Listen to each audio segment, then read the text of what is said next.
물금고 양상고 남부고 1학년 공통영어입니다. 3과 본문 어법선택 두 번째 파트 학습 같이 해봅니다.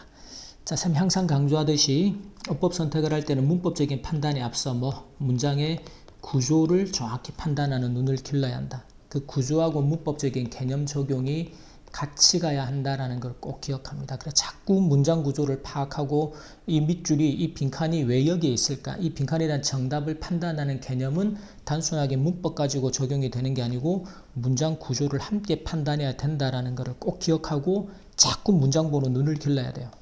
그 실력을 길러야 한다. 1번 같은 경우는 자, 의문문이지만 쌤이 지난 시간에도 이야기했지만 시험 영어에 강해지려면 동사여법 그리고 구문에 강해져야 합니다. 지금도 보시면 어디에 관련되다 연관되다 어떤 구문이에요? be related to 라는 구문 알고 있으면 쉽게 해결이 되죠. 이거 문법 갖고 푸는 게 아니에요. 구문 가지고 풀면 된단 말이지. 근데 그 구문이 암기가 안 돼 있기 때문에 이것저것 불필요한 것들을 갖고 와서 공부를 힘들게 만드는 거지. 초점이 흐트러지고. 구문 암기합니다. 반드시. 자, 2번 같은 경우도 보세요. 자, 2번은 딱 서치하고 so를 보자마자 뒤에 누구를 찾으러 가봐야 돼요. that을 찾으러 가야 돼요. 자, 그러면 아주 무엇해서 뭐뭐 하다라고 결과를 나타내는 so나 search는 that과 함께 쓸 수 있죠. 그럼 이때 so하고 search를 구별하는 방법은 누구를 가지고 여기서부터 이제 문법 개념이 적용되는 거예요. so는 뒤가 형용사 또는 부사가 따라올 때 주로 형용사가 오죠.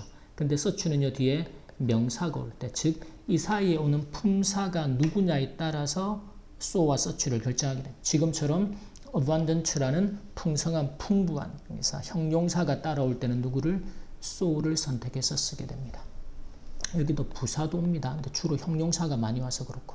자, 그 다음에는 that이라는 접속사 뒤에 지금도 뒤에 분사냐 동사냐 이게 사실은 내신이나 고등 모의고사에서 어법 문제로 가장 많이 묻는 형태죠. 동사 자리냐 분사 자리냐 판단해라.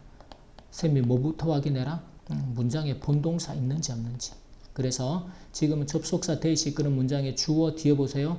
목적어 목적격 보호 형태고 명사들이 나왔다라는 건 동사가 없다. 그 말은 이 자리는 동사 자리가 되는 거죠. 분사는 무조건 지우는 거예요. 그래서 목적어를 목적격 보호라 부르다라는 문장에 동사가 필요한 자리구나. 그래서 항상 어법 문제에서 가장 빈도가 높은 동사 자리냐 분사 자리냐 또는 동사의 수일치를 묻거나 여러 가지 동사 형태를 묻는 모든 문제의 단서는 이 자리가 문장의 본동사가 필요한 자리인지 아닌지를 판단하는 게 가장 첫 번째예요. 그 구조 판단. 3번에서는요. 자, 이때 대디아라고 추정되다 수동태 구조가 필요합니다. 그래서 estimated 지금 추정하는 게 아니고 대디아라고 추정이 되다. 간단한 내용이고요. 4번에 이제 date back이라는 게 시대를 거슬러 어디까지로 거슬러 올라가다라는 동사 문장의 동사 자리가 되죠. 그러면 이제 수일치를 판단할 때 내신에서 동사의 밑줄이면 수일치하고 능동, 수동 아니면 시제 이 세 가지가 대부분이죠. 근데 이렇게 이제 수식 구조에 의해서 주어 동사의 거리가 멀어진 경우에 수일치를 묻는 유형은 모의고사에서도 단골이고 학교 내신에서도 단골로 묻는 형태다. 그래서 이런 수식 구조를 판단하고 주어 동사를 판단해내는 게 찾아내는 눈을 기르는 게 중요하단 말이지. 이게 문법이 아니고 구조잖아. 그죠? 그 다음에 주어가 appearance라는 단수형이니까 동사도 단수형으로 써야 돼라는 건 문법적인 판단이 되겠죠. 자, 5번 보세요. 헌트하고 헌팅하고 동사하고 분사하고 동사 자리냐 분사 자리냐 판단하기 위해서 누구를 찾으라 그랬습니까? 문장의 본동사. 앞에 본동사가 있죠. 그러면 동사는 절대로 못 나와. 왜? 동사가 두 개가 되기 위해서는 반드시 이 동사 두 개를 연결하는 누가 필요하다?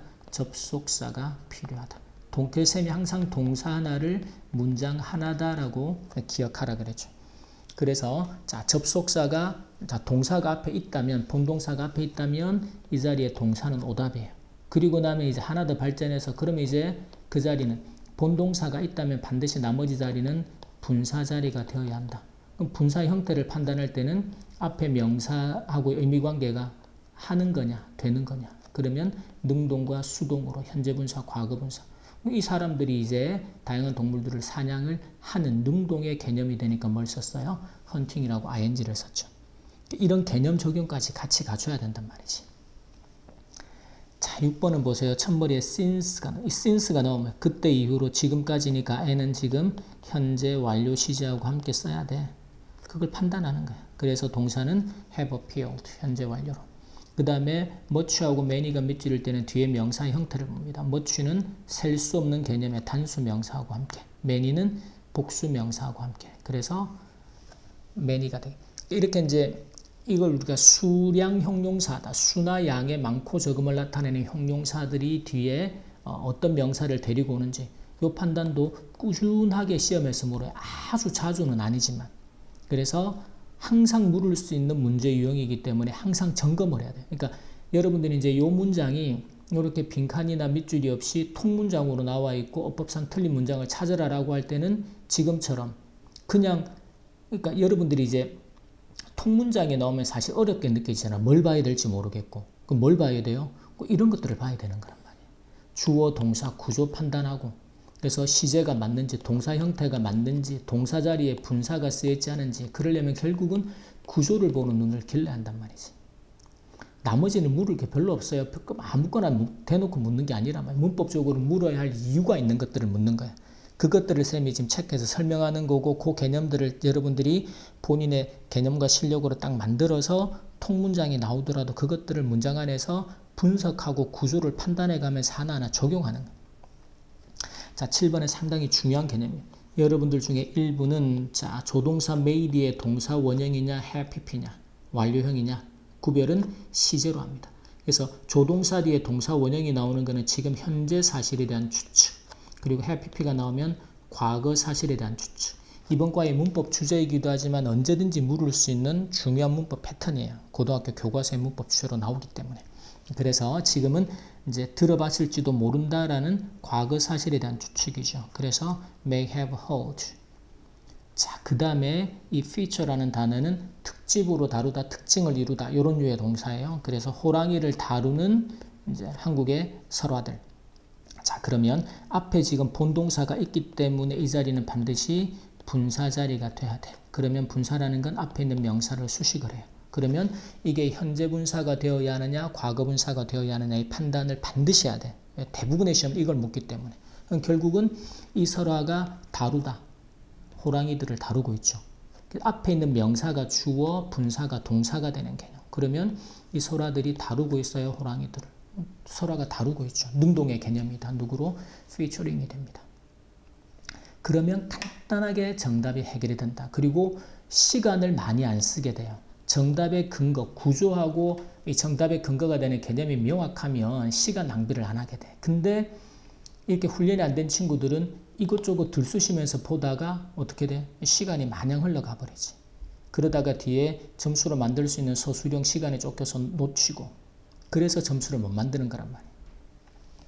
공부를 스마트하게 합니다. 스마트하게. 자, 그 다음에 자 8번에서는 이때 include하고 동사 자리가 되죠. 동사. 그러면 마찬가지로 똑같아요. 그래서 이제 일단은 본동사를 확인을 하는데 지금 자리가 동사 자리가 됩니다. 그러면 이제 주어 동사의 수일치 판단하러 가는데 자 여기서 하나 문법적인 개념이 필요합니다. 요렇게 이제 묶어질 텐데 지금 주어가 40%가 되죠. 자 그러면 지금처럼 이제 뭐 몇 퍼센트다. 그리고 뭐 일부다. some of 또는 대부분이다. most of 요런 류의 부분을 나타내는 구조들이 나올 때는 주어를 뒤에 있는 명사를 가지고 판단을 합니다. 이 명사가 주어가 돼요. 그래서 동사의 수는 이 명사에다가 일치를 시킵니다. 이 구조는 꼭 암기를 해둡니다. 그래서 지금도 보면 Korean folktales 가 되죠. 그래서 이 설화의 약 40%니까 설화의 40% 설화가 지금 복수형이죠. 그럼 당연히 동사도 복수가 되겠죠. 그래서 include 복수형의 동사로 써줍니다. 요거 우리가 흔히 부분 표시라고 문법적으로 말을 해요.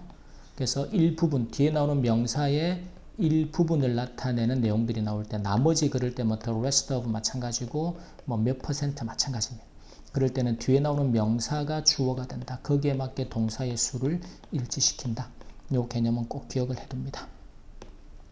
오케이. 자, 그리고 이제 그 다음 문제를 가서, 자, 그 다음 문제는 보면 are 비동사 뒤에 동사의 결합 구조를 물어요. 이런 유형들도 좀 나오죠. 능동, 수동 묻기 위해서. 이 판단은 되게 쉬워요.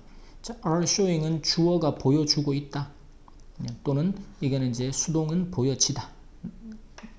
근데 요게 이제 그 시험 영어에서 능동과 수동을 비동사 뒤에 ing냐, 과거분사냐, 능동, 수동이죠.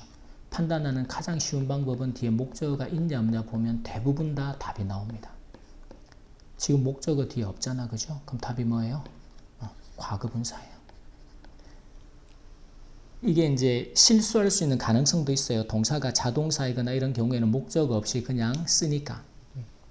그러기도 하지만 능동과 수동을 구별하라고 묻는 문제에 쌤이 이제 토익 같은 시험 영어나 분석할 때는 이제 100%라고 말을 했는데, 학교 내신은 또 선생님들이 다른 시각을 가지고 또 물을 수도 있기 때문에, 근데 적어도 90% 이상은 목적어 유무 가지고, 그래서 쌤은 이런 문제가 나오면 이렇게 목적어 없으니까 수동태군하고 해석해 봅니다. 그러면 이제 호랑이가 보여진다. 부정적인 측면으로, 부정적인 시각으로, 그렇죠? 그럼 답이 확인되는 거죠. 그렇게 판단합니다. 능동과 수동의 판단.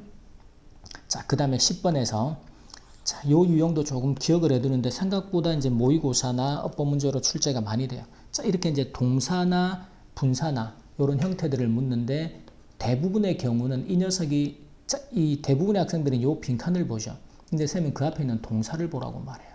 대부분이 보면 어떤 동사의 목적격 보호 자리에서 나오는 목적격 보호의 형태를 묻는 경우들, 생각보다 많은 빈도입니다. 이게 바로 동사의 어법을 묻는 형태. 그럼 여러분이 이제 help라는 동사를 볼 때 help는 목적어가 동사 원형하도록 또는 to 부정사 하도록 돕다라고 완벽하게 암기가 되어 있어야 돼. 물론 help는 뒤에 동사 원형을 바로 데리고 오거나 to 부정사를 바로 목적으로 데리고 오기도 합니다. 근데 대부분의 시험에서 출제를 하는 유형은 바로 이렇게 이제 목적격 보호 자리에 동사 형태를 묻죠. 그거를 알고 있으면 보자마자 become이죠.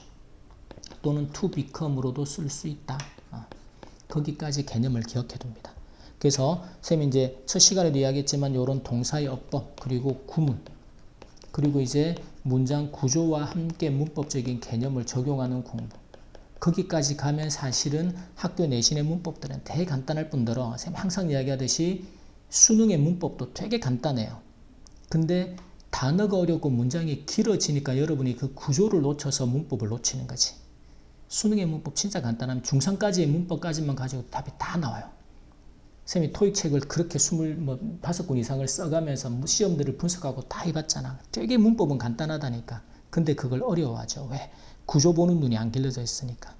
지금부터 그걸 길러갑니다. 그러면 더 이상 학교 내신의 문법들은 문제가 안 되게 만들 수 있고, 이제 그렇게 아낀 시간을 가지고 우리는 이제 독해력을 더 길러서 이제 내신 등급들을 더 끌어올리는데 힘을 더 집중을 해야겠지.